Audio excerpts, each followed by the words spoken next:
ici, c'est la salle du surréalisme et de Cobra, avec notamment Delvaux et Magritte, qui sont les icônes du surréalisme en Belgique. L'art belge, c'est avant tout un art en quête d'identité. L'art du pied de nez, qui au fil des époques réinterprète les grands courants imposés par ses voisins. Un art libre, partagé entre rêve et réalité. On aime le réel tel qu'il est, représenter les choses telles qu'elles sont, comme elles sont. Un amour vraiment, entre guillemets, et c'est pas péjoratif, plat du réel.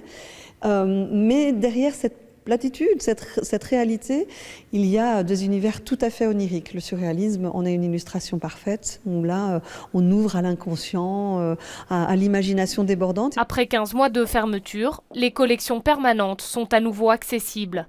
Éclairage flambant neuf et nouvel accrochage pour ceux qui ont façonné l'art belge du 19 et 20e siècle. On a fait un travail, je dirais, structurel sur la climatisation, sur des éléments de présentation qui sont assez discrets, mais qui offrent quand même un meilleur confort pour les œuvres en priorité, pour leur conservation et aussi pour les visiteurs. Des peintres belges qui, pour certains, connaîtront la guerre 14-18. À l'occasion du centenaire, une salle thématique leur est consacrée. On a voulu raconter un petit peu l'histoire des artistes pendant cette période-là. Que vont-ils faire? Où vont-ils aller? Vont-ils peindre la guerre ou pas? Quels sont les sujets? Quelles sont leurs influences? Et quelles conséquences aura la guerre sur leur art? Des artistes plongés directement dans l'horreur de la guerre ou qui ont décidé de s'exiler, comme Rick Waters. Après avoir été démobilisé comme soldat, il va choisir l'exil à Amsterdam.